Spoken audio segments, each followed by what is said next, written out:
अहोई अष्टमी व्रत कथा। हिंदू धर्म में अहोई अष्टमी का व्रत बहुत ही महत्वपूर्ण माना जाता है। इस दिन महिलाएं अपने संतान की लंबी उम्र तरक्की के लिए व्रत रखती हैं। अहोई अष्टमी के दिन महिलाएं निर्जला व्रत रखती हैं। उसके बाद तारों को अर्घ्य देने के बाद व्रत खोलती हैं। इस दिन माँ पार्वती का अहोई स्वरूप की पूजा की जाती है। अहोई अष्टमी के दिन महिलाएं सुबह पूजा करने के साथ माता अहोई की कथा सुनती और पढ़ती और सुनती हैं। मान्यता है कि जो भी महिलाएं विधि विधान से व्रत का पालन करती हैं, अहोई माता उनकी संतान को लंबी आयु और सफलता का वरदान देती है। अहोई अष्टमी पूजा मुहूर्त। पंचांग के अनुसार अहोई अष्टमी के दिन पूजा का शुभ मुहूर्त शाम 5:42 से लेकर 6:59 तक रहेगा। अहोई अष्टमी की पूजा करने के लिए कुल 1 घंटा 17 मिनट का समय मिलेगा। अहोई अष्टमी के दिन तारों को अर्घ्य देने का मुहूर्त। अहोई अष्टमी के दिन तारों को देखकर अर्घ्य देने का शुभ मुहूर्त 6:06 पर होगा।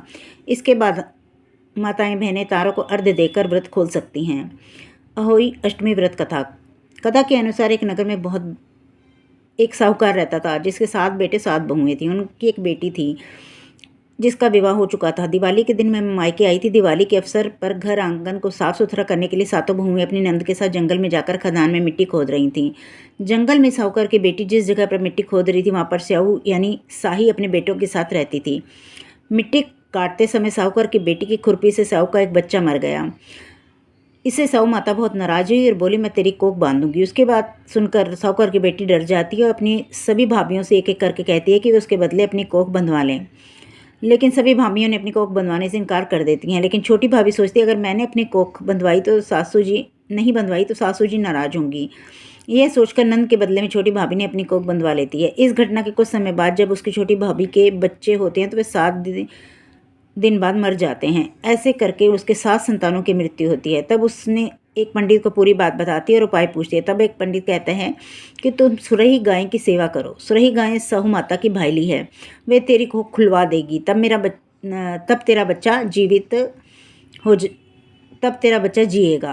अब वह बहुत जल्दी उठकर चुपचाप सुरही गाय के नीचे साफ सफाई कराती। सुरही गाय ने सोचा, रोज सुबह कौन मेरी सेवा कर रहा है, आज देखती हूँ। गौ माता खूब सवेरे उठकर देखती है कि साहूकार के बेटे की बहू उसके नीचे साफ सफाई कर रही है। गौ माता उसे कहती, क्या मांगती है? तब साहूकार की बहू कहती है कि हे गौ माता, साहू माता तुम्हारी भाईली है और उसने मेरी कोख बांध रखी है, सो मेरी कोख खुलवा दो। गौ माता ने कहा, अच्छा ठीक है। अब तो गौ माता समुद्र पार साहूकार की बहू को अपने भाईली के पास लेकर चल पड़ी। रास्ते में दोनों थक कर एक जगह आराम करते हुए सो जाती हैं। अचानक साहूकार की छोटी बहू की आँख खुलती है, देखती है कि एक सांप गरुड़ पंखनी के बच्चे को डसने जा रहा होता है। तभी वो सांप को मार देती है। इतने समय में गरुड़ पंखनी में आ जाती है। वहाँ पर खून देखकर क्रोधित होती है। उसे लगता है कि साहूकार की छोटी बहू ने उसके बच्चे को मार डाला है। इस पर वह उसे चोट से मारने लगती है। इस पर छोटी बहू से कहती है कि उसने तुम्हारे बच्चे की जान बचाई है। यह बात सुनकर वो खुश होती है और छोटी बहू और सुनहरी गाय के उद्देश्य को जानकर गरुड़ पंखनी उन दोनों साहू के पास लेकर जाती है। साहूकार की छोटी बहू के काम से साहू प्रसन्न होती है। उसे 7 बेटे और 7 बहू होने का आशीर्वाद देती है। साहू के आशीर्वाद से साहूकार की छोटी बहू को 7 बेटे होते हैं और समय पर उनकी शादी होती है। इस प्रकार से साहूकार की छोटी बहू 7 बेटे और 7 बहुओं को पाकर खुश हो जाती है।